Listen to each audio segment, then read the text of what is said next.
Hey friends, what's up?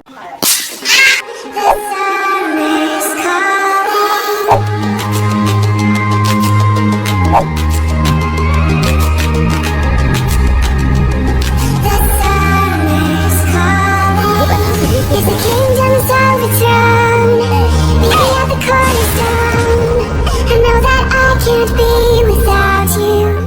फिर scene shift हो जाता है और हम लोग देखते हैं कि सातो एज यूजुअल नियोनियम के नेक्स्ट लेवल पे आ चुका होता है अटैक करने के लिए। और वो नोटिस करता है कि धीरे धीरे जो मॉन्स्टर्स है वो चेंज हो चुके हैं। इस बार अब वो मम्मी से लड़ रहा है, इसलिए वो लड़ते हुए सोचता है कि अब हमें और भी ज्यादा एकदम ताकत मिलनी शुरू हो गई है। वो लड़ाई के दौरान में नोटिस करता है कि जो उसके बुलेट्स है वो अब खत्म हो चुके हैं, इसलिए अब उसे कुछ न कुछ अपने आप के ऊपर करना पड़ेगा। इतनी देर में अचानक से एक जो मम्मी थी वो उस पर अटैक कर देती है। तो जो रेवटा था वो अपने आप को बचाने के लिए तेजी से एक लात जो थी उस मम्मी के ऊपर मार देता है, जिसकी वजह से जो मम्मी थी वो वहीं पे खत्म हो जाती है। फिर रेवटा को रियलाइज होता है कि जो उसका स्ट्रेंथ वो लेवल एस का पहुंच चुका है, जिसकी वजह से वो बहुत ही इजीली अपने हैक के इस्तेमाल से किसी को भी मार सकता है। फिर अगले सीन में हम लोग देखते हैं कि सात तो बहुत ही ज्यादा एकदम थक चुका होता है और वो एक शॉप पे आके रेस्ट कर रहा होता है। उतनी देर में एक जो आदमी रहता है वो उसके पास आ जाता है और सातों को बोलता है कि तुम सच में बहुत ही ज्यादा एकदम मजबूत इंसान हो, मैं क्या तुम्हारे साथ बैठ सकता हूँ। तो जो रेवटा था वो समझता है कि यार ये तो थोड़ा सा अजीब बात है, क्योंकि ये जो आदमी है ये अपने साथ लड़कियां लेके घूम रहा है और ये बहुत ही ज्यादा एकदम क्रिंज लग रहा है, लेकिन ये देखने में भी हैंडसम है। तो जो आदमी था वो सुनता नहीं है और सातों के एकदम साथ में बैठ जाता है और फिर उसके बाद बोलता है कि क्या मैं तुम्हारे साथ पंजा लड़ा सकता हूँ, क्योंकि मैं जानता हूँ कि तुम बहुत ही ज्यादा एकदम मजबूत हो। तो रियोटा सोचता है मन में क्या करेगा, ये कैसी बात कर रहा है। फिर रियोटा को याद आता है कि हाँ उसने भी कुछ समय पहले एक एडवेंचरर को एक थप्पड़ में ही हरा दिया था, तो इसका मतलब पूरे मार्केट में फैल चुका है वो बात। इसी चीज को चेक करने के लिए आदमी आया है और फिर जो आदमी था उससे पंजा लड़ाने के लिए रियोटा तैयार हो जाता है। फिर ये दोनों जैसे ही पंजा लड़ाते हैं तो जो रियोटा था उसे रियलाइज होता है कि आदमी सच में बहुत ही ज्यादा मजबूत है, लेकिन जो एट लास्ट वही होना था जो होना था। रियोटा बहुत ही अच्छी तरीके से इस आदमी को हरा देता पंजे में, जिस चीज को देखे जो आदमी था वो बोलता है कि तुम सच में बहुत ही ज्यादा एकदम मजबूत हो। और फिर वो मौका देखते ही रियोटा के ऊपर एक अजीब सा हमला करने के लिए तैयार हो जाता है, जिसके रिफ्लेक्स में जो रियोटा था वो उसे बहुत ही दूर तक एकदम एक पंच से गिरा देता है। और वो जो आदमी था वो खड़ा होता है और फिर वो बहुत ही ज्यादा एकदम खुश होता है और बोलता है कि रियोटा तुम बहुत ही ज्यादा एकदम मजबूत हो सच में। तो जो रियोटा था वो गुस्सा होते हुए बोलता है कि तुम आखिरकार करना क्या चाहते हो, तुम मेरे पे अटैक कर दिए थे। तो जो आदमी था वो बताता है कि मैं माफी चाहता हूँ, मैं बस तुम्हारा टेस्ट ले रहा था, मेरा नाम है नेपट्यून, तो क्या तुम हमारी फैमिली ज्वाइन करना चाहोगे। तो जो रियोटा था वो वहीं पे मना कर देता है और बोलता है कि मुझे कोई भी शौक नहीं किसी भी फैमिली को ज्वाइन करने की।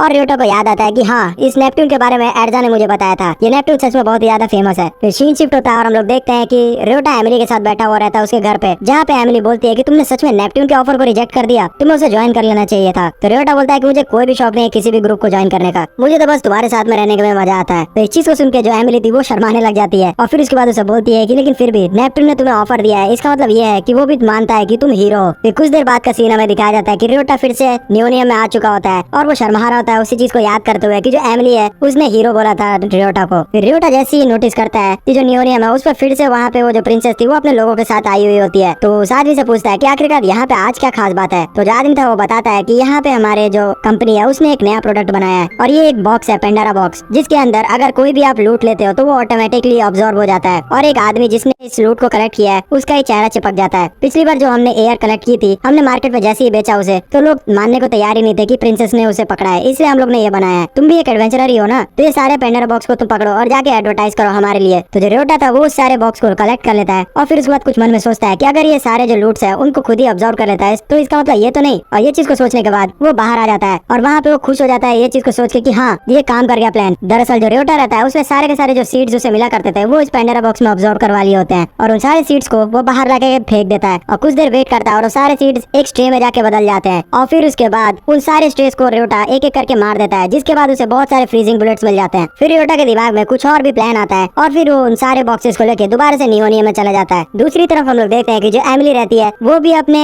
उस मैजिक कार्ड को लेके नियोनियम के गेट पे पहुंच चुकी होती है। एमिली वहाँ पे पहुंचने के बाद नोटिस करती है कि जो रियोटा है वो बाहर आके कुछ अजीब सा एक्सपेरिमेंट कर रहा है। एमिली जैसी देखती है तो उसे पता चलता है कि रियोटा अपने सारे जितने भी सीट्स है उनको बाहर लाके यहाँ पे स्टेज को बहुत ही अच्छी तरीके से एकदम खत्म कर रहा है और उन सारे स्टेज को मारने के बाद इस बार जो रियोटा रहता है उसे दो अलग तरीके के बुलेट्स मिलते हैं, एक होता है फायर बुलेट और दूसरा होता है बहुत ही ज्यादा ओपी बुलेट, लेकिन हमें बताया नहीं जाता है कि वो कौन सा है। इसी तरीके से जो रियोटा था वो बहुत सारे बुलेट्स को कलेक्ट कर लेता है और उन सारे बुलेट्स को कलेक्ट करके वो बहुत ही ज्यादा खुश हो रहा है। लेकिन अचानक से जो रियोटा था उसे कुछ अजीब सा एहसास होता है, तो एमिली से पूछता है कि आखिरकार ये क्या है। तो एमिली उसे बताती है कि हाँ मैं इसलिए यहीं पे आई थी और तुम्हें बताने के लिए। दरअसल पास ही में एक मैजिक स्टॉर्म अपीयर हुआ है और कहा जाता है कि वो बहुत ही ज्यादा इस बार मजबूत है। तो मैजिक स्टॉर्म के बारे में जानने के लिए दोबारा से जो रियोटा रहता है वो एडजा के पास पहुंच जाता है। एडजा बताती है रियोटा को कि ये जो मैजिक स्टॉर्म होता है वो दरअसल जितने भी मैजिक यूजर्स रहते हैं उन सभी की स्ट्रेंथ को खा जाता है, जिस वजह से मैजिक वो लोग यूज ही नहीं कर पाते। इसी कारण से जब तक यहाँ मैजिक स्टॉर्म चल रहा होता है किसी भी सिटी में, तो उसके अंदर जितने भी मैजिक यूजर होते हैं वो सारे छुट्टियां ले लेते हैं। उतनी देर में यहाँ पे एक एडवेंचरर आ जाता है जो कि बहुत ही ज्यादा उदास लग रहा होता है, और वो आते ही इन सारे लोग से रिक्वेस्ट करने लग जाता है कि कोई उसकी दोस्त की जान बचा ले, वो एक डंजर में जाके फंस चुकी है। तो सारे लोग बोलते हैं कि आखिरकार वो इस समय मैजिक स्टॉर्म के दौरान बाहर गई ही क्यों। तो बोलता है कि मुझे लगता है कि वो बहुत ही ज्यादा दूर थी उस समय, और उसे पता ही नहीं है कि जो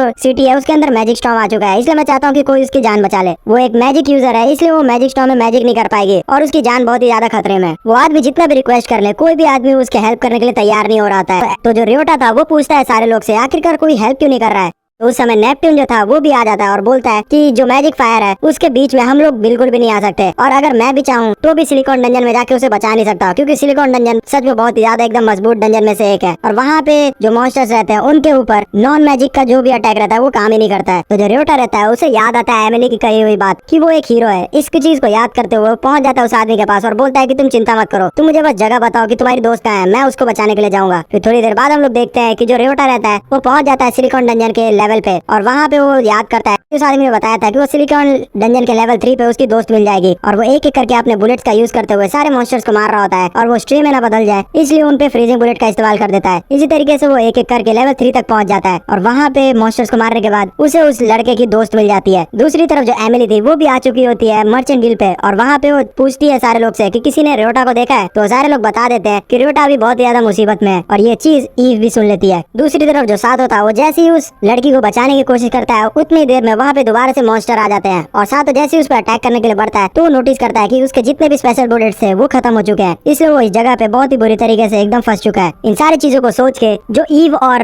एमिली थे वो भी तेजी से दौड़ते हुए आ रहे होते हैं रियोटा को बचाने के लिए, और सारे जो लोग थे वो उसे रोक रहे होते हैं, लेकिन वो लोग सुन नहीं रहे होते हैं। एमिली मन में सोचती है कि जो रियोटा है वो मेरे को मेरी मॉम की याद दिलाता है, वो भी इसी तरीके से सारे लोग की हिफाजत किया करती थी। फिर हमें सीन दिखाया जाता है कि किस तरीके से जो एमिली की मॉम थी वो अपनी जान की परवाह ना करते हुए लोगों की दूसरे की जान की सोचती थी, इसी वजह से वो लोग जान से बच पाते थे। और फिर जो उसकी मॉम थी वो एक ड्रैगन स्ट्रे से लड़ते हुए मारी गई थी। मरते वक्त तक जो एमिली की मॉम थी उसने कहा था एमिली से कि तुम अगर आगे चल के डंजन को कंटिन्यू करती हो तो तुम लोगों की हिफाजत करना, मैं नहीं चाहती हूँ कि तुम सिर्फ अपने लिए सोचो। फिर प्रेजेंट डे पे जो एमिली रहती है वो ये सारी चीजों को सोचते हुए मन में बोल रही होती है कि मेरी मॉम भी चाहती थी कि मैं हीरो बन के रहूं, और जो रियोटा है वो मेरे को मेरी मॉम की याद दिलाता है, इसलिए मैं उसे अकेले बिल्कुल भी नहीं छोड़ने वाली। इसी तरीके से जो रियोटा रहता है वो दूसरी तरफ बहुत ही ज्यादा एकदम स्ट्रगल कर रहा होता है, वो बहुत ही मुसीबत में दिख रहा होता है कि उतनी ही देर में वहाँ पे एमिली और ईव आ जाती है बहुत सारे अपने पीछे मॉन्स्टर्स को लेके, और वो रियोटा को बोलती है कि हम लोग यहाँ पे इस मॉन्स्टर्स को कंट्रोल करेंगे, उतनी ही देर में तू अपने लिए बहुत सारे स्पेशल बुलेट्स को इकट्ठा कर लो। तो जो रियोटा था इन दोनों को थैंक्स कहता है और बोलता है कि तुम दोनों ने मेरी जान बचा ली। फिर रियोटा एक एक करके उन सारे स्ट्रेस को मार देता है और फिर बहुत सारे फायर बुलेट्स को इकट्ठा कर लेता है। फिर थोड़ी देर बाद हम लोग देखते हैं कि बाहर जो वो आदमी था वो इंतजार कर रहा होता है अपनी दोस्त का बचने के लिए। थोड़ी देर बाद जो ईव और रियोटा और एमिली रहते हैं वो उसकी दोस्त को लेके बाहर आ जाते हैं। वो आदमी जैसे ही देखता है कि ये सारे लोग उसकी दोस्त को बचा चुके हैं तो वो खुश होता है, लेकिन थोड़ी देर में वो बोलता है कि अभी तो मेरे पास मैजिक करने की कैपेबिलिटीज ही नहीं है कि मैं अपने दोस्त को हील कर पाऊँ। तो रियोटा बोलता है कि तुम बिल्कुल भी चिंता मत करो, और जो रियोटा था वो अपने पॉकेट में से हीलिंग बुलेट का यूज करते हुए उसको ऊपर शूट कर देता है, और थोड़ी देर बाद वो जो मैजिक यूजर रहती है वो ठीक हो जाती है। तो एमिली उससे पूछती है कि आखिरकार ये क्या थी। तो रियोटा बताता है कि सुबह मेरे को फायर बुलेट के साथ ये जो दूसरी बुलेट मिली थी वो असल में हीलिंग बुलेट ही थी, और ये सच में बहुत ज्यादा औसम है। इतने ज्यादा मदद को देखने के बाद वो जो आदमी था वो बहुत ज्यादा एकदम थैंक्स कहता है रियोटा को, लेकिन जो रियोटा था वो बोलता है कि नहीं, मुझे सच में बहुत ज्यादा एकदम मजा आया तुम सभी की हेल्प करके। इस तरीके से रियोटा को देख के जो एमिली थी उसके अंदर अपनी माँ को देखने लगती है, और फिर उसके बाद वो बोलती है उन दोनों को कि चलो जल्दी से हम लोग घर चलते हैं। तो जो रियोटा था वो बोलता है कि फिर तो घर जाएंगे हम लोग तो तुम्हें खाना बनाना पड़ेगा, इतने ज्यादा मेहनत करने के बाद मैं नहीं चाहता कि तुम्हें मेहनत करनी पड़े। फिर उसके बाद वो बोलती है कि मैं सच में तुम दोनों के लिए खुश हूँ खाना बना के।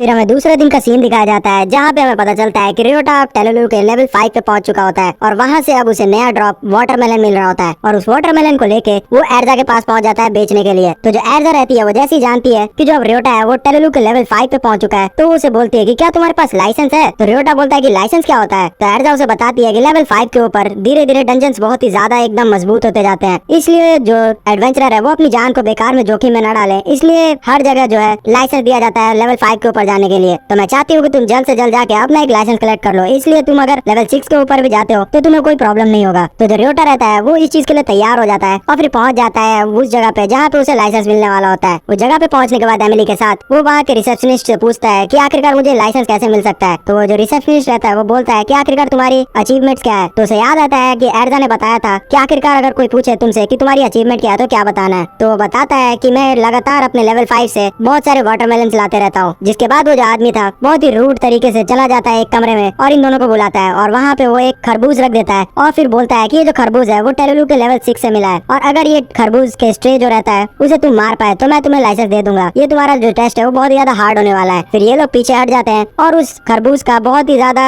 मजबूत स्ट्रे बनने के लिए इंतजार कर रहे होते हैं। फिर थोड़ी देर बाद वो जो खरबूज था वो मेटल स्लाइम में तब्दील हो जाता है। तो एमिली बोलती है कि मेटल स्लाइम सच में बहुत ही ज्यादा एकदम मजबूत माने जाते हैं और उन्हें तो कोई बुलेट भी नहीं छेद कर सकती। तो जो रियोटा था बोलता है कि तुम मुझ पर भरोसा रखो और वो अपना मुक्का ले जाके एस लेवल वाली स्ट्रेंथ उस मेटल स्लाइम के ऊपर दिखाता है, लेकिन उस मेटल स्लाइम को कुछ भी नहीं होता है। तो रियोटा मन में सोचता है कि सच में ये तो बहुत ज्यादा मजबूत है। लेकिन फिर उसके बाद वो कुछ प्लान सोचता है दिमाग में और फिर तेजी से अपनी फायर बुलेट उस मेटल स्लाइम के ऊपर मार देता है, लेकिन उस मेटल स्लाइम को कुछ भी नहीं हो रहा था उससे। एमिली बोलती है कि ये तो बेकार है, लेकिन रियोटा तुरंत ही अपना जो फ्रीजिंग बुलेट रहता है वो उस मेटल स्लाइम के ऊपर मार देता है और फिर उसके बाद जैसे ही वो मेटल स्लाइम फ्रीज हो जाता है तो रियोटा उसे बोलता है कि एक मैजिक देखो और थोड़ा सा ही टच करने के बाद वो जो स्लाइम्स था वो पूरा चकनाचूर हो जाता है। तो एमिली एकदम अचंभित हो जाती है कि इतने मेटल स्लाइम को इतना मजबूत तरीके से कैसे मार दिया रियोटा ने और उससे पूछती है कि तुम ऐसा कैसे कर पाए। तो रियोटा बताता है बेसिक साइंस, अगर किसी मेटल को तुरंत ही गर्म हीट में जाओ तपाओ और फिर उसके बाद उसे ठंडा कर दो तो मेटल कमजोर हो जाता है और मैंने भी वैसा ही किया। रियोटा को इतना ज्यादा अच्छा दिमाग लगाते हुए देख के वहाँ का जो रिसेप्शनिस्ट रहता है बहुत ही ज्यादा खुश हो जाता है रियोटा से और बोलता है कि मैं तुम्हें लेवल 6 का लाइसेंस देता हूँ। फिर उस लेवल 6 के लाइसेंस को लेने के बाद रियोटा भी खुश हो जाता है। फिर उस लाइसेंस को लेने के बाद मन में सोचता है रियोटा कि अब मुझे और भी ज्यादा कुछ इफेक्टिव चीज बनानी होगी और फिर वो के कंधे पे हाथ रखता है और बोलता है कि एमिली मुझे तुम्हारी हेल्प की जरूरत होगी। फिर हमें थोड़ी देर बाद का सीन दिखाया जाता है जहाँ पे एमिली और रियोटा एक जगह पे पहुंच चुके होते हैं और वहाँ पे एक मच्छी को रखने के बाद वो लोग उसके स्ट्रे में बदलने का इंतजार कर रहे होते हैं। फिर थोड़ी देर वेट करने के बाद वो जो मछली थी वो बहुत ही बड़े गोरिल्ले में तब्दील हो जाती है और ये गोरिल्ला वही सेम गोरिल्ला था जिसने टाउन पे हमला किया था, इसलिए एमिली बहुत ही ज्यादा डर जाती है। तो जो रियोटा था उसे भरोसा दिलाता है कि वो उससे संभाल लेगा और तेजी से जाते हुए एक फ्रीजिंग बुलेट उस गोरिल्ला के ऊपर अटैक कर देता है, जिसकी वजह से वो जो गोरिल्ला था वो वहीं पे जम जाता है और फिर रियोटा उसके सिर पे जाके एक बुलेट मार देता है, जिसकी वजह से जो गोरिल्ला था वो वहीं पे मर जाता है। और इतनी ज्यादा इजीली गोरिल्ला को मारते हुए देख के जो एमिली थी वो बोलती है कि तुम तो बहुत ही ज्यादा एकदम मजबूत बन गए हो, पिछली बार तो गोरिल्ला को मारने में हमें बहुत टाइम लगा था। उस गोरिल्ला के मरने के बाद तुरंत ही रियोटा वहाँ पे पहुंचता है और चेक करता है कि उसने क्या ड्रॉप किया है और उसका शक सही होता है। उस गोरिल्ला ने एक गन ड्रॉप की होती है और अब 2 गन आ चुके थे रियोटा के पास और वो बोलता है कि अब मुझे कॉम्बो अटैक करने में बहुत ही ज्यादा आसानी होगी। फिर सीन शिफ्ट हो जाता है और हम लोग रियोटा को देखते हैं एज यूजुअल एर्जा के सामने सामान को बेचने के लिए आ जाते हुए, लेकिन इस बार वो देखता है कि एर्जा जो है वो बहुत ही ज्यादा निराश लग रही होती है, इसलिए रियोटा उससे पूछता है कि आखिरकार तुम्हें क्या हुआ। तो जो एर्जा थी उसे बताती है कि अभी हाल ही में सिलिकॉन लेवल के 6 लेवल जो है उसके अंदर बहुत सारे जो एडवेंचरस है उन्होंने स्ट्राइक कर दिया है और क्योंकि सिलिकॉन के लेवल 6 में ही हमें जाके राइस मिलती है इसलिए वो लोग बहुत ही ज्यादा एकदम मोनोपोली का फायदा उठा रहे हैं और राइस के प्राइसेस बढ़ाने के लिए मुझे फोर्स कर रहे हैं। तो रियोटा उसे बोलता है कि तुम बिल्कुल भी चिंता मत करो, मैं इस प्रॉब्लम को सॉल्व करता हूँ और फिर वो पहुंच जाता है सिलिकॉन डंजन के बाहर। जैसे ही वो वहाँ पे पहुंचता है तो वो देखता है कि यहाँ नेपट्टून भी उसका इंतजार कर रहा होता है। तो वो नेपट्टून से पूछता है कि तुम आखिरकार यहाँ पे क्या कर रहे हो। तो नेपट्टून बताता है कि मुझे हायर किया गया है, ये बार का हो गया इन एडवेंचरस का, इसलिए मैं उन्हें डिस्ट्रॉय करने जा रहा हूँ। तो जो रियोटा था वो नेपट्टून को बोलता है कि तुम अगर मुझे थोड़ा सा टाइम दोगे तो मैं उन सभी को डिस्ट्रॉय तो नहीं करूंगा लेकिन उन्हें बाहर ले आऊंगा। तो जो नेपट्टून था इस चीज के लिए तैयार हो जाता है। फिर जो रियोटा था वो अपना कैपेबिलिटीज का यूज करते हुए अंदर चले जाता है और जैसे ही वो देखता है कि जो सारे लोग हैं वो लेवल 6 पे स्ट्राइक कर रहे हैं तो उन पे अटैक कर देता है अपने डबल बुलेट का यूज करते हुए। और इस बार इसने जो डबल बुलेट यूज किया था उसके कॉम्बिनेशन की वजह से वो एक स्लीप बुलेट में तब्दील हो गया था और ये जो सारे एडवेंचरर्स थे वो वहीं पे सो जाते हैं। नेपट्टून इतनी ज्यादा ताकत को देख के रियोटा के बहुत ज्यादा खुश होता है, उससे पूछता है कि ये क्या था। तो रियोटा उसे बताता है कि मेरे अब जो गन की कैपेबिलिटीज है वो बढ़ चुकी है क्योंकि मैंने बहुत सारे डिफरेंट कॉम्बोज ट्राई कर लिए हैं। फायर और बर्फ वाले बुलेट को अगर मैं यूज करूँ तो वो एक इनविजिबल बुलेट में तब्दील हो जाती है, वैसे ही 2 हीलिंग बुलेट को अगर मैं यूज करूँ तो वो एक स्लीपिंग बुलेट में तब्दील हो जाती है। तो थोड़ी देर बाद हम लोग देखते हैं कि उन सारे एडवेंचरर्स को पकड़ के रियोटा बाहर लेके आ चुका होता है और सारे लोग उसकी तारीफ कर रहे होते हैं। फिर दूर से जो एक आदमी था वो ये देख लेता है कि रियोटा ने फिर से बहुत ही आसानी से ये एक प्रॉब्लम सॉल्व कर दिया और वो बोलता है कि हाँ यही है वो फेमस रियोटा। फिर हमें उस आदमी का नाम बताया जाता है जो कि होता है Clint Grey, dungeon chief of Serco. वो जो क्लिंट ग्रे रहता है वो रियोटा को अपने पास बुला लेता है कुछ प्राइवेट में बात करने के लिए और वहाँ पे वो बताता है कि मैं चाहता हूँ कि तुम हमारी सिटी की तरफ से एक डंजन कंपटीशन में भाग लो। तो जो रियोटा था उसे समझ नहीं आता है कि आखिरकार ये कौन सी कंपटीशन है। तो आदमी समझाता है कि बगल में ही हमारे और हेट्रो सिटी के बीच में एक कंपटीशन होने वाला है क्योंकि एक डंजन अपीयर हुआ है हमारी सिटी के बीच में और बोला जा रहा है कि वो जो डंजन की खासियत है वो ये है कि उस डंजन के अंदर मीट के साथ साथ वेजिटेबल्स भी आते हैं और क्योंकि जो हेट्रो जो है वो एक लाइफ स्टॉक सिटी है, इसलिए हम लोग चाहते हैं कि उस डंजन में हम लोग कंट्रोल कर ले ताकि हमारे पास मीट की भी कैपेबिलिटीज आ जाए। तो जो रियोटा था वो बोलता है कि इससे फर्क ही क्या पड़ता है, हम लोग उनसे जाके मीट खरीद लेंगे। तो जो क्लीन ग्रे था वो बोलता है कि फर्क पड़ता है, इससे पूरे के पूरे टाउन की इकोनॉमी में फर्क पड़ता है, इससे हम लोग को टैक्स मिलता है, इसलिए तुम्हें ये चीज करना होगा। और ये चीज बोलते हुए बहुत ही ज्यादा एकदम गुस्सा हो जाता है और फिर अपने गुस्से को शांत करने के लिए वो चीनी खाता है। रियोटा इस तरीके से उसे गुस्सा देख के थोड़ा एकदम डर जाता है और फिर उस बाद इस चीज के लिए हाँ कर देता है। तो जो आदमी था वो बोलता है कि तुम बिल्कुल भी चिंता मत करो, अगर तुम हार भी गए उस कंपटीशन में फिर भी मैं तुम्हें प्राइस पे करूंगा, और अगर तुम जीत गए तो जितना भी लूट तुम उस समय लोगे वो सारा तुम ही रख लेना। इसी तरीके से जो रियोटा रहता है वो बाहर निकल जाता है और फिर मन में सोचते हुए बहुत ज्यादा खुश हो रहा होता है कि अब जो लोग हैं वो उसके ऊपर डिपेंड कर रहे हैं। घर पहुंचने के बाद रियोटा एमिली को बताता है सारी चीजें, जिसपे जो एमिली थी वो भी खुश होती है और बोलती है कि ये तो बहुत ही अच्छी बात है कि लोग तुम पे डिपेंड हो रहे हैं, मैं चाहती हूँ कि तुम बहुत ही अच्छी तरीके से जाके उस कंपटीशन में भाग लो, तुम बिल्कुल भी चिंता मत करो, मैं पूरे घर को संभाल लूंगी। तो जो रियोटा था उसे बोलता है कि मैं तो यही चाहता हूँ कि तुम भी मेरे साथ चलो, जिसपे जो एमिली थी वो शर्माती है और बोलती है कि मैं यहाँ पे कुछ भी नहीं कर पाऊंगी। तो रियोटा बोलता है कि नहीं, मैं चाहता हूँ कि तुम मेरे साथ चलो, जिसपे जो एमिली थी वो तैयार हो जाती है। लेकिन जो ईव थी वो बोलती है इन दोनों को कि अगर तुम दोनों चल जाओगे तो फिर मेरे लिए कैरेट्स कौन ला के देगा। तो जो रियोटा था बोलता है कि तुम चिंता मत करो, जाने से पहले मैं तुम्हारे लिए बहुत सारे कैरेट्स ला के रख दूंगा। फिर इसी तरीके से ये दोनों पैकिंग करना शुरू कर देते हैं उस ट्रिप पे जाने के लिए, और हमें थोड़ी देर बाद का सीन दिखाया जाता है कि ये दोनों उस ट्रिप के लिए निकल चुके होते हैं। जिस जगह पे ये लोग आए हुए होते हैं वो पूरी तरीके से एकदम बंजर रेगिस्तान होती है, इसलिए यहाँ पे रहने का भी जुगाड़ नहीं होता है। तो रात होने के बाद जो एमिली रहती है वो अपने बैकपैक में से बहुत ही बड़ा एकदम टेंट निकाल लेती है और उस जगह पे लगा देती है। जो रियोटा रहता है उसे समझ ही नहीं आता है इतना बड़ा टेंट आखिरकार एमिली के बैकपैक में कैसे आया। फिर जो एमिली थी उसे बोलती है कि तुम अभी बिल्कुल भी यहाँ पे टेंशन मत लो, मेरा कैपेबिलिटीज दिखाने का समय आ चुका है। और फिर उसके बाद वो रियोटा को पानी लेने के लिए भेज देती है। फिर रियोटा जैसे ही आता है पानी लेके टेंट के पास तो वो कुछ टूटने फूटने की आवाज सुनता है और वो अंदर जैसे ही जाता है तो देखता है कि एमिली ने उस पूरे के पूरे टेंट को अंदर से बड़े ही शानदार तरीके से घर में तब्दील कर दिया होता है। रियोटा समझ ही नहीं पाता है कि आखिरकार इतना सारा सामान जो है एमिली के बैकपैक में आया कैसे,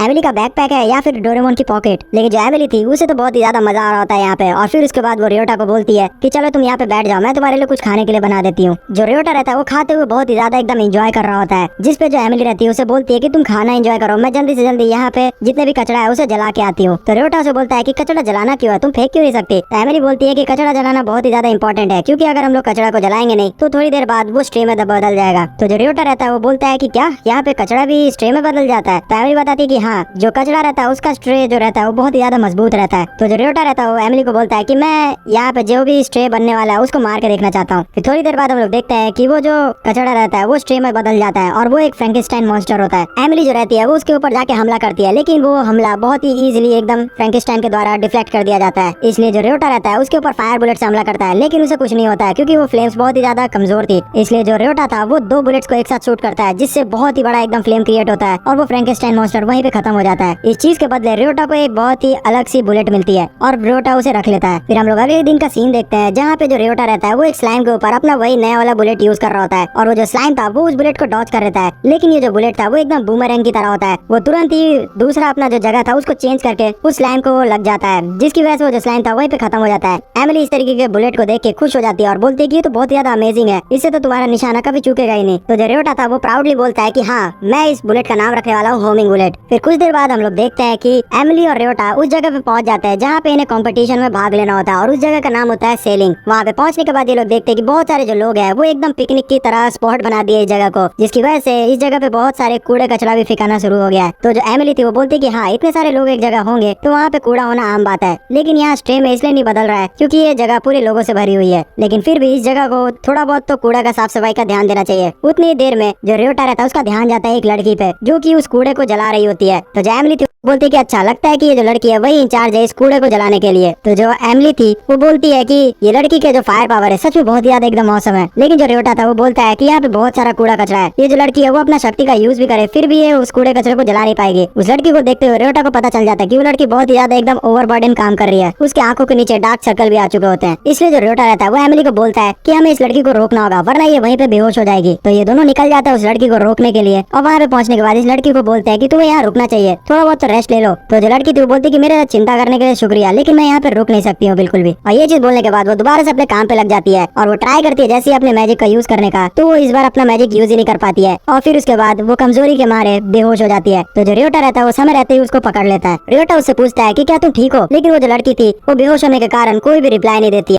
उस लड़की को बेहोश देख के जो रियोटा रहता है वो उसे संभालने की कोशिश करता है। उतनी देर में उस लड़की को होश आ जाता है और फिर वो होश में आते ही दोबारा से अपने काम की तरफ बढ़ रही होती है, जिसपे जो रियोटा था वो उसे टोकता है और बोलता है कि तुम्हें इतना ज्यादा काम नहीं करना चाहिए क्योंकि तुम मारी जाओगी ऐसे करती रही तो। फिर भी वो जो लड़की थी वो मानती नहीं है और बोलती कि नहीं, पूरे जो लोगों के जिम्मेदारी है वो मेरे ऊपर है। तो जो रियोटा रहता है वो उससे माफी मांगता है और बोलता है कि मुझे ये करना ही पड़ेगा, और फिर 2 हीलिंग बुलेट्स को मिला के वो स्लीपिंग बुलेट क्रिएट करते हुए इस लड़की पे शूट कर देता है, जिसकी वजह से जो लड़की थी वो चैन की नींद सो जाती है। फिर थोड़ी देर बाद ये लड़की का नींद खुलता है और फिर उसके बाद जैसी वो नींद खुलते हुए देखती है तो उसे पता चलता है कि ये तो एमिली और रियोटा के टेंट में सोई हुई है। वो बाहर निकलती है तो उसे पता चलता है कि शाम हो चुकी है और वो डर जाती है ये चीज सोच के कि उसे बहुत ही ज्यादा देर हो चुकी है, कहीं वो सारे जो कचड़ा थे वो स्ट्रे में न बदल गए हो। लेकिन जैसी वो कचड़ों की तरफ देखती है तो उसे पता चलता है कि रियोटा जो है उन सारे स्ट्रेस को बहुत ही अच्छी तरीके से एकदम मार रहा होता है। रियोटा की शक्ति देख के जो लड़की थी वो एकदम शॉक्ड हो जाती है। रियोटा के पास जाके वो उससे पूछती है कि आखिरकार तुम ये क्या कर रहे हो। तो रियोटा बताता है कि तुम चिंता मत करो, तुम यहाँ पे अपने ऊपर बहुत ही ज्यादा ओवरबर्डन वर्क ले रही हो। रियोटा सारे के सारे स्ट्रेस को मारने के बाद उन सभी के लूट्स को कलेक्ट कर लेता है और फिर उसके बाद सारे जितने लोग वहाँ पे आए हुए होते हैं उन सभी से और कचरा डालने के लिए बोलता है, जिसकी वजह से रियोटा के पास यहाँ अनलिमिटेड बुलेट्स का एक लूप बन गया होता है। रियोटा इस लड़की को अपना इंट्रोडक्शन देता है, उसके साथ ही साथ ये लड़की भी अपना नाम बताती है, इसका नाम होता है सेलेस्टी। और फिर रियोटा बोलता है कि सेलेस्टी तुम बिल्कुल भी चिंता मत करो, यहाँ पे तुम बहुत ही ज्यादा एकदम काम करती हो, इसलिए मैं यहाँ सोचा हो कि जब भी मेरे को मौका मिलेगा तो मैं तुम्हारी मदद करूंगा, इसलिए तुम ओवरबर्डन वर्क मत लिया करो। तो जो सेलेस्टी रहती है वो बोलती है कि तुम्हारा इतना ज्यादा मेरे पे मदद करने के लिए थैंक यू। और फिर उसके बाद एमिली सेलेस्टी को खाने पे भी इनवाइट करती है। फिर हम लोग देखते हैं कि ये तीनों लोग आ चुके होते हैं एमिली के टेंट पे, जहाँ पे सभी खाना खा रहे होते हैं। और खाना खाते हुए जो सेलेस्टी थी वो एकदम इमोशनल हो जाती है कि इतना ज्यादा स्वादिष्ट खाना उसको मिल रहा है, और उसके बाद ही वो सो जाती है क्योंकि उसके सर से बहुत ही ज्यादा एकदम बोझ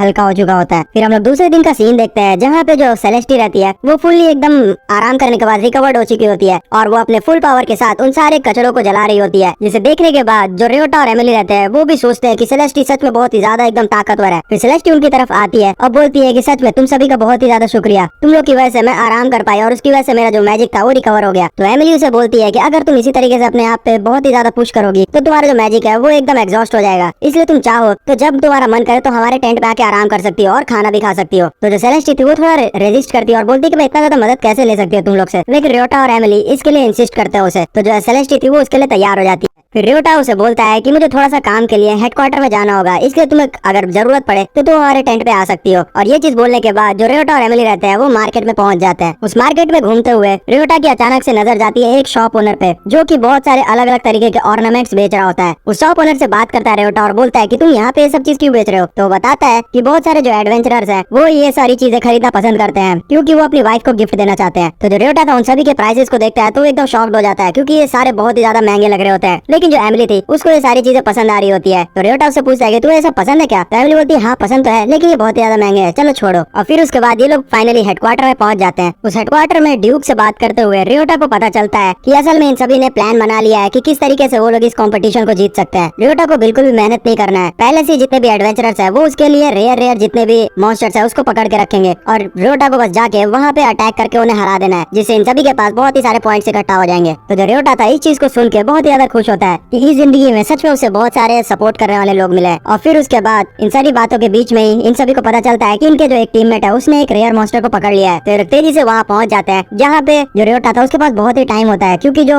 वो मॉन्स्टर्स रहता है वो बहुत ही अच्छे तरीके से कैद कर लिया गया होता है इनके टीममेट्स के द्वारा। इसी बीच में जो रियोटा रहता है उसका ध्यान जाता है बगल में ही कुछ लोगों पे। तो पूछता है ड्यूक से कि आखिरकार ये जो आदमी है वो इतने लोगों के साथ क्या कर रहा है यहाँ। तो बताता है कि ये हेट्रो की जगह से ही आए हुए हैं, जो मेरा काम है ये भी उनका ही काम है। और उनके साथ जो एक छोटी सी बच्ची दिख रही है तुम्हें वो भी एक एडवेंचरर है, लेकिन इसका जो लूट टाइप है वो एफ है। तो जो रियोटा था उससे पूछता है कि एफ टाइप के लोगों को यहाँ पे क्यों लाया गया है। तो बताता है कि एफ टाइप के लोग अगर यहाँ पे मॉन्स्टर्स को शूट करेंगे तो उसके अंदर से कोई भी लूट नहीं मिलेगा, जिससे ये हमारा नुकसान कर सकते हैं। तो रियोटा समझता है कि यहाँ पे बहुत ही सारे कूटनीति भी की जा रही है, इसलिए वो इस चीज को इग्नोर करते हुए तुरंत ही उस मॉन्स्टर के ऊपर शूट कर देता है। लेकिन जैसे उस मॉन्स्टर के ऊपर वो शूट करता है तो मॉन्स्टर मरता नहीं है और भी ज्यादा बड़ा हो जाता है, जिससे सारे लोग परेशान हो जाते हैं। और दूसरी तरफ जो हेट्रो का वो ड्यूक था वो मन में सोचता है कि इस मॉन्स्टर को तुम लोग इतना इजीली नहीं हरा सकते, क्योंकि अगर जब तक तुम इसका कोर नहीं बर्बाद कर देते ये मरने नहीं वाला। दूसरी तरफ जो छोटा बच्चा रहता है दूसरी टीम से यूजिन, वो मन में सोचता है कि मेरे को इस मॉन्स्टर्स का कोर दिखता है इसलिए मैं इसे मार सकता हूँ। तो जो उसका ड्यूक रहता है वो उसे ऑर्डर कर देता है कि ठीक है जल्दी से जाओ और उस मॉन्स्टर को मार दो। तो ऐसा ही करता है यूजिन और उस मॉन्स्टर की तरफ मारने के लिए बढ़ रहा होता है कि उतनी ही देर में जो रियोटा रहता है वो अपना होमिंग बुलेट को यूज करता है और आसमान में शूट कर देता है। और वो जो होमिंग बुलेट था बूमेरैंग की तरह सीधा घूमते हुए आता है उस मॉन्स्टर के कोर को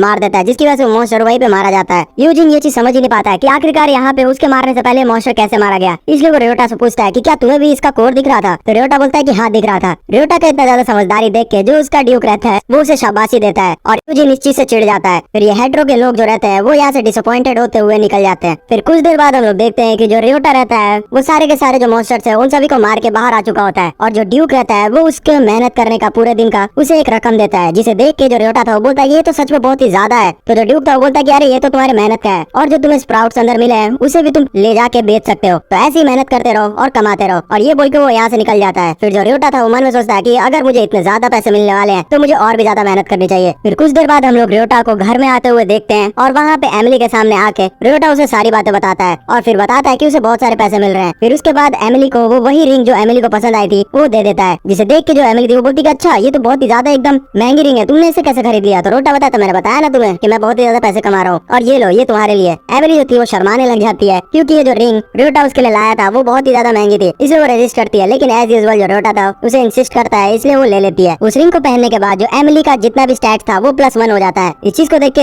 एमिली पूछती है रियोटा से कि आखिरकार ये क्या चीज है। तो रियोटा बताता है कि जब मैं उस शॉप पे गया था तो उस शॉप वाले के पास 2 रिंग उसके सेम जैसी पड़ी हुई थी, इसलिए मैंने सोचा कि एक रिंग मैं पहले खरीद लेता हूँ और उसे स्ट्रे में बदलता हूँ, अगर वो बर्बाद हो गई तो मैं दूसरी रिंग खरीद लूंगा। मैंने जैसे ही वेट किया इस रिंग के स्ट्रे में बदलने का, वैसे ही ये जो स्ट्रे था वो एक मॉन्स्टर में तब्दील हो गया और मैंने उसे तुरंत ही मार दिया और बदले में मुझे सेम वही रिंग मिली जिसके अंदर ये +1 इफेक्ट लगा हुआ था। फिर जो रियोटा रहता है वो बोलता है कि चलो इसके पावर को चेक करते हैं। फिर कुछ देर बाद हम लोग रियोटा और एमिली को उसी डंजन के अंदर देखते हैं जहाँ पे जो एमिली थी वो अपने ताकत को इस्तेमाल कर रही होती है उस रिंग को यूज करते हुए। अचानक से मॉन्स्टर इन सभी के सामने आता है तो एमिली अपने हैमर से उस पर अटैक कर देती है, जिसकी वजह से वो जो मॉन्स्टर था बहुत इजीली मारा जाता है और पहली बार एमिली को लूट में एक मीट का टुकड़ा मिलता है। एमिली चीज को देख के बहुत ज्यादा खुश हो जाती है और बोलती है कि क्योंकि मेरा जो लूट का लेवल है वो F है इसलिए मुझे कुछ खास चीजें नहीं मिलती है और बहुत सारे जो एडवेंचर गिल्ड है वो तो हमें अलाउ भी नहीं करते हैं अपने साथ जाने के लिए। इसी तरीके से लोग आगे बढ़ रहे होते हैं तो इन्हें दिखाई देता है वही हेड्रो का ऑर्गेनाइजेशन जो कि एक मॉन्स्टर से लड़ रहा होता है जो कि रेयर मॉन्स्टर होता है। तो जो रियोटा था उसको देखते ही अटैक करने के लिए तब्दील हो जाता है। तो जो हेड्रो का ड्यूक था वो उसे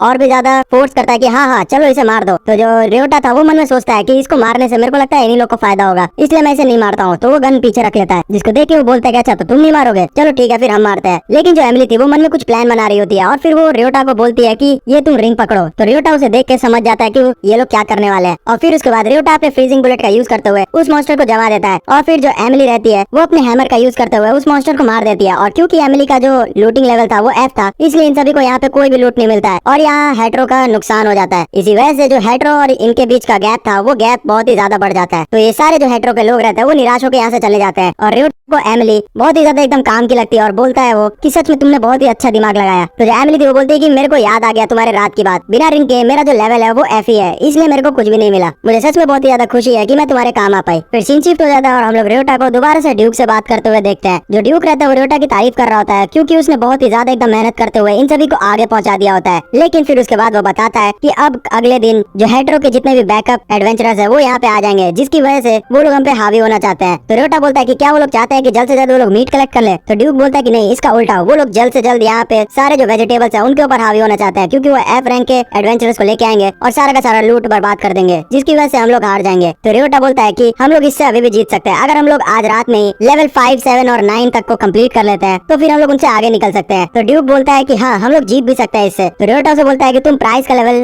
10 मिलियन रख दो। तो ड्यूक बोलता है कि 10 मिलियन ये तो हमारे बजट में नहीं है, अगर हम लोग ने इतना पे किया और हमें कोई रेयर एलिमेंट नहीं मिला तो हमें लॉस भी हो सकता है। तो रियोटा बोलता है कि मैं तुमसे वादा करता हूँ कि तुम्हें रेयर एलिमेंट मिलेगा, अगर नहीं मिला तो मैं उसको पे करूंगा। तो ड्यूक इस चीज के लिए तैयार हो जाता है। फिर दूसरे सीन में हम लोग देखते हैं कि ड्यूक को अपने आंखों पे विश्वास ही नहीं हो रहा होता है कि रियोटा सच में बहुत ही ज्यादा एकदम जल्दी प्रोग्रेस कर रहा होता है। देखते ही देखते वो 5, 7 को क्लियर कर चुका होता है और 9 पे भी आके सारे के सारे मॉन्स्टर्स को मार चुका होता है अपने बुलेट को यूज करते हुए। फिर फाइनल बॉस को मारने के बाद जो रियोटा रहता है उसको एक स्प्राउट का अजीब सा गुच्छा मिलता है और उसे उठाते हुए बोलता है कि देखा हमने यहाँ पे क्लियर कर दिया। तो ड्यूक बोलता है कि तुम सच में बहुत ही ज्यादा एकदम काम के हो, अब हमें कोई भी नहीं हरा सकता, मैं ये सारा रिपोर्ट जाके हेडक्वार्टर में दे देता हूँ। उस ड्यूक को जाते हुए जो रियोटा था वो मन में बोलता है कि सच बोलूं तो तुम कमाल के हो क्योंकि तुमने मेरे पे विश्वास रखा और मेरे पे विश्वास लगा के 14 मिलियन जो पिलोस थे उसको दे दिया। फिर दूसरे सीन में हम लोग देखते हैं कि रियोटा फिर से लेवल 1 पे आ चुका था उस डंजन के और वहाँ पे वो बहुत सारे लूट्स को कलेक्ट करने की तैयारी कर रहा होता है। उतनी ही देर में उसके ऊपर जितने भी हेड्रो के F लेवल रैंक वाले एडवेंचरर्स थे वो घेर लेते हैं और वो बोलते हैं रियोटा से कि अगर तुम यहाँ पे नहीं आए हुए होते तो हमें बहुत ही सारा फायदा होने वाला था, तुम्हारी वजह से हमें नुकसान हो गया है। और वो रियोटा के ऊपर अटैक करने के लिए तैयार होते हैं। इनके साथ जो एक मैजिशियन रहता है वो रियोटा पे एकदम मैजिक स्टॉर्म वाली एबिलिटीज अप्लाई कर देता है, जिसकी वजह से रियोटा मैजिक अप्लाई नहीं कर पाएगा। तो जो रियोटा रहता है वो बहुत ही इजीली इन सभी को धोबी पछाड़ देना शुरू करता है, क्योंकि रोटा का जो स्ट्रेंथ है वो लेवल एस का है, इसलिए वो बहुत इजीली इन सभी को मार रहा होता है। और फिर साथ ही साथ वो बंदूक लास्ट में निकाल लेता है, एक वो पॉइंट कर देता है यूजिन के ऊपर और एक उनके मैजिक एबिलिटीज के ऊपर। तो जो यूजिन रहता है वो कॉन्फिडेंस में रहता है और बोलता है कि तुम इस बंदूक को यूज ही नहीं कर पाओगे, लेकिन जो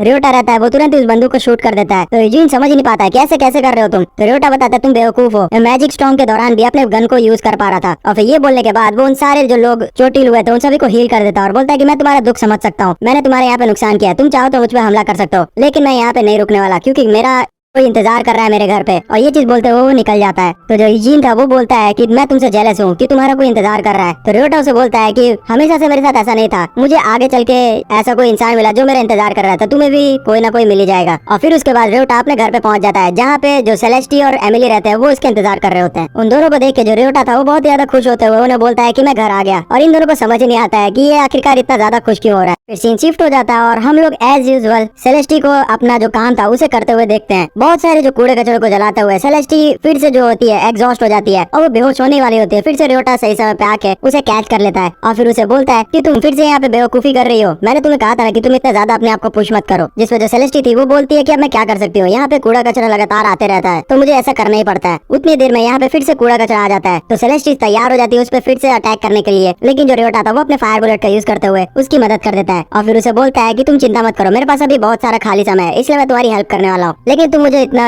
एक चीज बताओ, क्यों तुम इतना ज्यादा मजबूत वाला जो फायर अटैक है वो करती हो इतने छोटे से कूड़ा कचरे को जलाने के लिए। तो जो सेलेस्टी थी वो बताती है कि दरअसल मैं सिर्फ लेवल 3 का इन्फर्नो अटैक ही कर सकती हूँ, मुझे लेवल 1 और लेवल 2 नहीं आता है, इसकी वजह से मेरे जो बॉडी है वो बहुत ही जल्दी एग्जॉस्ट हो जाती है। तो जो रियोटा था वो बोलता है कि तुम्हें ये चीज तो बहुत ही ज्यादा दिक्कत देती होगी, तुम बिल्कुल भी चिंता मत करो, जब तक मैं यहाँ पे हूँ मैं तुम्हारी मदद करूंगा। जिसे सुन के जो सेलेस्टी थी वो एकदम शर्माने लग जाती है। इसी तरीके से काफी देर बीत जाता है और बहुत सारे कचड़े यहाँ पे आए जा रहे होते हैं, जिसपे जो रियोटा था वो परेशान हो जाता है और बोलता है कि इतना ज्यादा कचड़ा क्यों आ रहा है, आए दिन पे तो इतना ज्यादा कचड़ा नहीं आता है। तो ये दोनों लोग बताते हैं एमिली और सेलेस्टी को कि अभी हाल ही में डंजन बॉस अपीयर हुआ है और कहा जाता है कि वो डंजन बॉस बहुत ही ज्यादा मजबूत है, इसलिए जब तक उसे मार नहीं दिया जाएगा तो डंजन के अंदर कोई भी नहीं जाता है। इसलिए लोग स्ट्रेस में और भी ज्यादा एकदम खा रहे हैं और कचरा फैला रहे हैं, लेकिन चिंता करने वाली कोई बात नहीं है। कुछ ही देर में बताया गया है कि उन सारे जो डंजन बॉस है उसको मारने के लिए एक टीम स्टेब्लिश कर दी गई है। तो जो रियोटा था वो बोलता है कि अच्छा ठीक है, तो मैं एक काम करता हूँ, मैं उस टीम को मुआयना करके आता हूँ। और ये चीज बोलते हुए यहाँ से चला जाता है और सेलेस्टी को बोलता है कि तुम्हें बिल्कुल भी चिंता नहीं करनी है, क्योंकि अगर तुम्हें कुछ भी दिक्कत हुआ तो मैं वहाँ पे तुम्हारी मदद करने आ जाऊंगा। और फिर सेलेस्टी ब्लश करने लग जाती है और वो बोलती है एमिली को कि आखिरकार रियोटा मेरे साथ इतना काइंड क्यों है। तो एमिली बताती है कि रियोटा ऐसा ही है, वो सबकी मदद करना चाहता है। फिर एमिली को याद आता है कि रियोटा ने उससे कहा था कि वो कुछ समय में ये अपने शहर में वापस चला जाएगा जब यहाँ पे वो लोग जीत जाएंगे, तो इसलिए वो थोड़ी उदास भी हो जाती है। फिर हमें सीन दिखाया जाता है ड्यूक के सामने का, जहाँ पे उसके सामने नेपट्यून ग्रुप बैठा हुआ होता है और रियोटा उस समय ही वहाँ पे पहुंच जाता है और वो पूछता है कि आखिरकार नेपट्यून ग्रुप यहाँ पे क्या कर रही है। तो ड्यूक रियोटा को बताता है कि नेपट्यून ग्रुप ही वो ग्रुप है जिसे हमने असाइन किया है उस डंजन बॉस को क्लियर करने के लिए। तो जो रियोटा था वो बोलता है कि ये तो बहुत ही अच्छी बात है। फिर वो नेपट्यून से रिक्वेस्ट करने लगता है कि जल्द से जल्द वो डंजन बॉस को हरा दे, क्योंकि जो उसकी दोस्त है उस वजह से उसको बहुत ही ज्यादा दिक्कत हो रहा है। तो जो नेपट्यून था उसे बोलता है कि मैं चाह के भी ये चीज नहीं कर सकता। तो जो रियोटा था वो बोलता है कि ऐसा क्यों है। तो ड्यूक उसे बताता है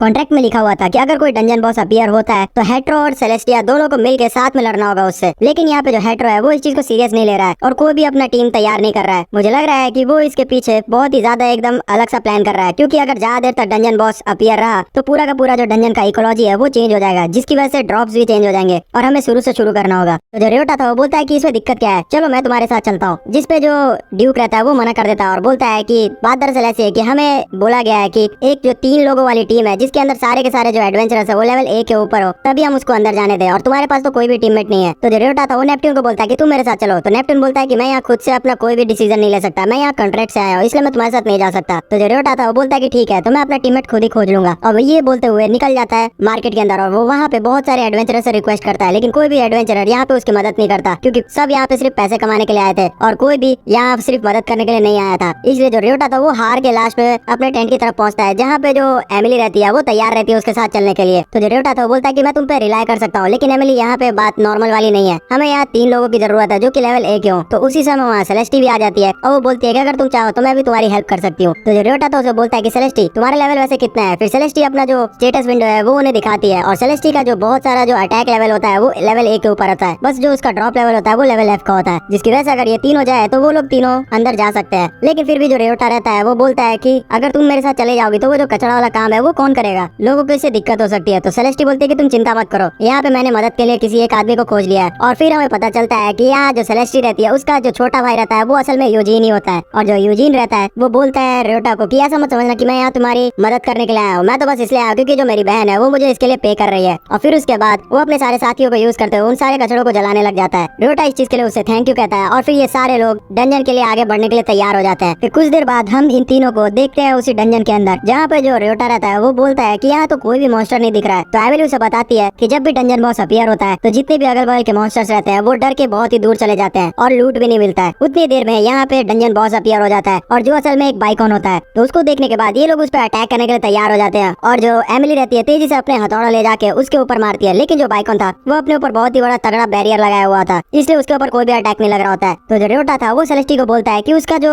बैरियर है उसके ऊपर आग लगा दो। तो जो सेलेस्टी थी वो वैसा ही करती है और फिर रेयोटा अपने बुलेट से उसका जो बैरियर रहता है वो तोड़ देता है। जिसके बाद जो एमिली रहती है वो उसके ऊपर हथौड़ा मारती है, जिसकी वजह से बाइकॉन को थोड़ा डैमेज होता है, लेकिन फिर से वो अपना जो बैरियर रहता है उसे लगा देता है, जिससे जो एमिली थी वो परेशान हो जाती है। तो जो रेयोटा था बोलता है कि तुम चिंता मत करो, यहाँ पे मैं अपने कॉम्बिनेशन बुलेट का यूज करते हुए इसके बैरियर को तोड़ सकता हूँ। दूसरी तरफ जो ड्यूक रहता है उससे यूजीन के द्वारा पता चल जाता है कि आखिरकार यहाँ रेयोटा क्या करने वाला है। तो जो नेपट्यून था वो इस चीज को सुनने के बाद बिल्कुल भी आश्चर्यचकित नहीं होता और बोलता है कि जो रेयोटा है वो ऐसा ही है। लेकिन जो ड्यूक था वो बोलता है कि तुम इतना नॉर्मल नहीं ले सकते इस बात को, तुम जानते हो ना कि बाइकॉन कितना ज्यादा मजबूत होता है। दूसरी तरफ ये जो सारे लोग रहते हैं वो उस बाइकॉन से लड़ने के लिए बहुत ही ज्यादा मेहनत कर रहे होते हैं, लेकिन जो बाइकॉन रहता है वो अपना एक अजीब सा मैजिक स्पेल यूज करते हुए एमिली के ऊपर मैजिक कर देता है, जिसकी वजह से जो एमिली थी वो बहुत ज्यादा थका थका फील कर रही होती है। जो रेयोटा रहता है उसे भी ऐसा फील होता है कि जो उसके सारे स्टैट्स हैं एचपी और स्ट्रेंथ को छोड़ के वो 2 लेवल से नीचे गिर चुके हैं। और जो एमिली थी वो अपना सारा जान लगा के फिर उसके बाद उस बाइकॉन के बैरियर पे अटैक करती है, जिसकी वजह से वो दूर जाके गिरती है, लेकिन उसका जो बैरियर था वो टूट जाता है। दूसरी तरफ हम लोग सेलेस्टी को देखते हैं तो उसकी तो हालत बहुत ही बुरी होती है, क्योंकि जो उसका लेवल कम होने की वजह से जो उसका एचपी था वो बहुत ही कम हो चुका होता है। तो जो रेयोटा था वो बोलता है एमिली को कि तुम सेलेस्टी का ध्यान रखो, मैं यहाँ पे इस बाइकॉन को देखता हूँ। तो जो एमिली थी वो वैसा ही करती है। जो सेलेस्टी रहती है वो यहाँ माफी मांगने लग जाती है रेयोटा से कि वो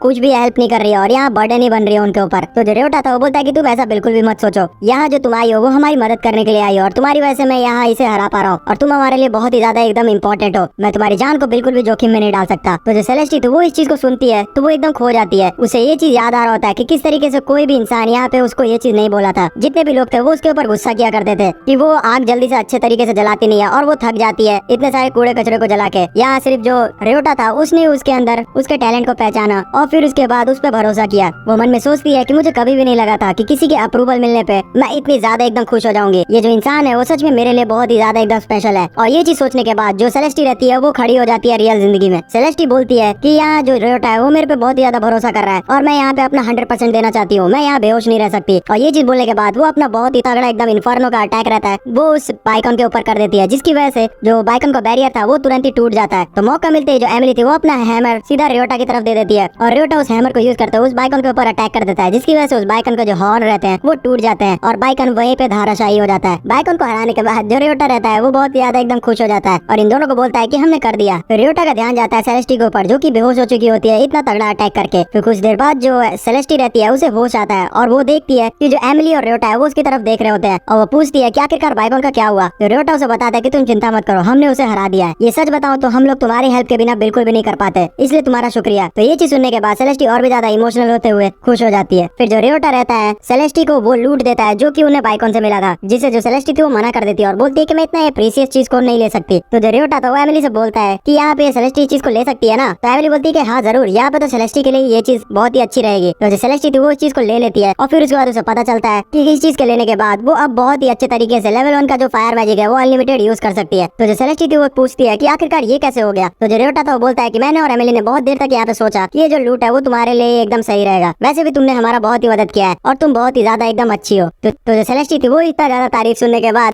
रोने लग जाती है। फिर कुछ देर बाद का हमें सीन दिखाया जाता है जहाँ पे सेलेस्टी, रेयोटा और एमिली ड्यूक के सामने पहुंच चुके होते हैं और वो लोग जितना भी काम उन्होंने किया था उसको ड्यूक को बता रहे होते हैं। ड्यूक जैसे ही जानता है कि इन तीनों ने मिलकर डंजन बॉस को हरा दिया है तो एकदम शॉक्ड हो जाता है और बोलता है कि ये तो बहुत ही बड़ी न्यूज है, मैं जा रहा हूँ सारे एडवेंचरर्स को इसकी खबर देने और ये पता करने कि जो डंजन है उसका इकोलॉजी चेंज हुआ कि नहीं। उसके जाते ही यहाँ जो नेपट्यून की 2 लड़कियां रहती है वो आ जाती है और इन तीनों की तारीफ करने लगती है और रेयोटा को बोलती है कि सच में तुम्हें बहुत ही अच्छे कंपेनियंस मिले। तो रेयोटा इस चीज को सुन के खुश हो जाता है और फिर उसके बाद वो इन दोनों से पूछता है कि आखिरकार यहाँ जो नेपट्यून है वो कहाँ गया। तो इस चीज का वो लोग जवाब नहीं दे पाते हैं। दूसरी तरफ हमें नेपट्यून का सीन दिखाया जा रहा होता है, जो कि असल में हेट्रो का जो ड्यूक रहता है उससे बहुत ही ज्यादा बहस कर रहा होता है और बोलता है कि तुम्हारी बेवकूफी के कारण यहाँ मैंने रियोटा से लड़ने का जो अपॉर्चुनिटी है वो गवा दिया, अब तुम इसको कैसे भरपाई करोगे। फिर अगले दिन का हमें सीन दिखाया जाता है जहाँ जो सेलेस्टी रहती है वो एज यूजुअल अपने काम कर रही होती है कचरा जलाने का, और इस बार उसका जो पावर लेवल होता है वो बहुत ही कम होता है क्योंकि वो लेवल 1 का मैजिक यूज कर पा रही होती है। इसी वजह से वो बहुत ही कम एग्जॉस्ट हो रही होती है। वो रियोटा को थैंक्स कहती है उसके इस गिफ्ट के लिए और उसे लग रहा होता है कि वो कभी भी लेवल 1 का मैजिक नहीं यूज कर पाएगी, लेकिन इस हॉर्न की वजह से वो अब कर पा रही होती है। फिर सेलेस्टी रियोटा को बोलती है कि आखिरकार यहाँ पे